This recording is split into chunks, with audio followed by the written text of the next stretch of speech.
నేను వెళ్ళి అక్కడ ఉంటాను, నువ్వు చాటుగా ఉండి చూడు అని అన్నాడు భీముడు. ఎక్కడ నువ్వు కూర్చొని చెప్పావో ఆ పాన్పు మీద నేనుంటాను. కీచకుడు అక్కడికి తిన్నగా వస్తాడు. చీకటి కాబట్టి అక్కడ ఉన్నది నువ్వా నేనా అని తెలియదు అతనికి. అంత మదంలో ఉన్నవాడికి శరీరం కనబడుతుంది, సంతోషపడిపోతాడు, వెంటనే ముట్టుకుంటాడు, ముట్టుకొని పొంగిపోతాడు. ఇది స్త్రీ శరీరం కాదు, ఇంత కండలు తేరి ఉన్నదే అన్న ఆలోచన వాడికి రావటానికి అసలు అటువంటి అనుమానంలో వాడు లేడు. కాబట్టి ముట్టుకోగానే తను శరీరాన్ని ముట్టుకున్నానని పొంగిపోతాడు. అప్పుడు నేను నా నిజస్వరూపం చూపిస్తాను. నన్ను చూసేటప్పటికీ ఒకసారిగా వాడి భావన మారుతుంది. శరీరంది కాదు, నేను ఏదనుకున్నా అది తప్పకుండా చేస్తాను ద్రౌపది, నువ్వు దిగుపడకన్నాడు. శైలేంద్రి కాదు, వాడు తప్పకుండా పెద్దప్పుల్ని కర్రతో కొట్టడం, అప్పుడు వాడిని నొక్కి చంపేస్తానన్నాడు. ఏ చప్పుడు కాకుండా వాడిని ముద్ద చేసి మాంసం చేసి చంపేస్తా చూడు ద్రౌపది అన్నాడు. అంటే ఎంత ప్రణాళిక వేశాడో చూడండి భీముడు. ఎలా చంపాలనుకున్నాడో చూడండి భీముడు. వాడు ఏది కోరుకున్నాడో ఆలోచనతో ఉండనిస్తాను, నేనెవరో తెలుసుకునే అవకాశం లిప్త కాలంలో ఇస్తాను. లిప్త కాలంలో నన్ను తెలుసుకున్న తక్షణంలో యుద్ధం ప్రారంభమవుతుంది. ఆ యుద్ధంలో వాడిని నేను చంపేయడం తథ్యం. ద్రౌపది, నీకు మాటిస్తున్నాను, మరొక మాట తప్పకుండా చంపేస్తావాడిని. నేను కీచకుడిని మామూలుగా చంపుతాననుకుంటున్నావేమో, ఎలా చంపుతానో చూడు చెప్తున్నాను అని చెబుతున్నాడు. నేను వానిని ఒక మల్లయోధుడు చంపినట్టు చంపను. ఈ భూమి అంతా అదిరిపోయేటట్టు, నర్తనశాల అంతా కదిలిపోయేటట్టు, సప్త సముద్రములు గుర్జిల్లేటట్టు, కుల పర్వతములు కదిలిపోయేటట్టు, ఆకాశం అదిరిపోయేటట్టు, దశ దిశలు కదిలిపోయేటట్టుగా పరమ పరాక్రమంతో పట్టి పొడసి చిత్రవద చేసి చంపి ఇంతకు పూర్వం ఎవ్వడు చూడని రీతిలో ఆ శవమును తయారు చేస్తాను ద్రౌపది. అప్పుడు కానీ నా కోపం చల్లారు అన్నాడు భీముడు. అన్న వెంటనే ద్రౌపదేవి మాట్లాడుతుంది, భీమసేన, నువ్వు నిజంగా కీచకుని అలాగే చంపిస్తే ఎవ్వరికి మనమంటే కడుపులో మంటేయో, ఎవరు మన అజ్ఞాతవాసం భంగమై మరలా 12 ఏళ్ళ అరణ్యవాసము, 1 సంవత్సరం అజ్ఞాతవాసం చేయాలని మనపూర్వకముగా కోరుకుంటున్నారు. అటువంటి వారందరూ సంతోషిస్తారు.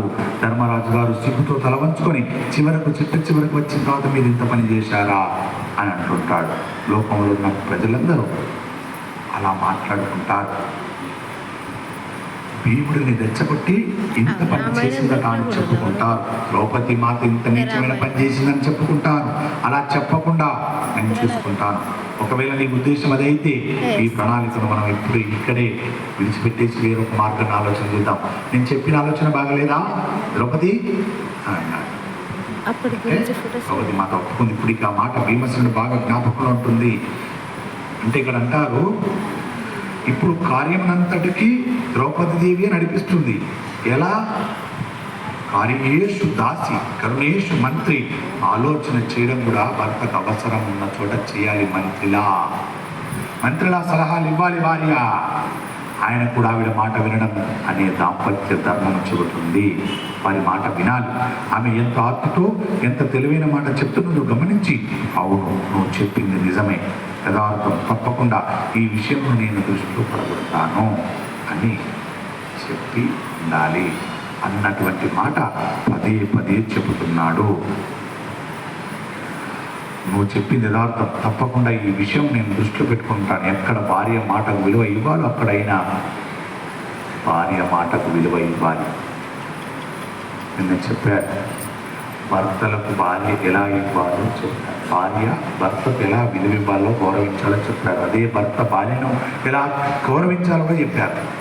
అంత అద్భుతంగా చెప్పినారు. కాబట్టి మనమిద్దరం ఇక్కడ ఎక్కువసేపు విషయం ప్రస్తావన చేయకూడదు. ఇది పగటి వేళ, అందరూ పనుల మీద తిరుగుతుంటారు. ఎంతసేపు శైలేంద్రి ఎవరితో ప్రస్తావన చేయకూడదు కాబట్టి మాట్లాడుతున్నదని అనుకుంటూ ఉంటారు. అలా అనుకోవడానికి వీల్లేదు. మీరు నిలబడండి, వచ్చేస్తాను అని చెప్పి త్వరగా అప్పటికి మందిరంలోకి తాను వెళ్ళిపోయింది. భీమసేనుడు గబగబా కొండి ఆయన దారిలో ఆయన వెళ్ళిపోయాడు. ద్రౌపది దేవి ఆ మందిరంలోకి వెళ్ళిపోయింది. తర్వాత అప్పటికే సూర్యోదయం అయింది. పగలు నడుస్తుంది. పగలు నడుస్తున్నా నడవనట్టుగా ఉన్నవాడు ఒకడున్నాడు. ఇంకా చీకటి పడదేమిటి, సూర్యుడు తన మీద పగబట్టాడు అని రకరకాల ఆలోచనలు ఆ కీచకుడు చేస్తున్నాడు. ఈయనకి మాత్రం ఎక్కడ చూసినా శైలేంద్రియ కనబడుతుంది. త్వరగా చీకటి పడాలని కీచకుడు కోరుకుంటున్నాడు. చీకటి పడాలి, కీచక సంహారం అయిపోవాలి. భీముడు ఏ రకంగా చేస్తాడో, ఏ రకంగా కోరుకుంటున్నాడో, ఈ చీకటి తన అరణ్యవాస జ్ఞాతవాసములనే సమస్త కష్టముల రూపంలో ఉన్నటువంటి చిట్ట చివరికి ద్రౌపదీ దేవి అనుకుంటుంది.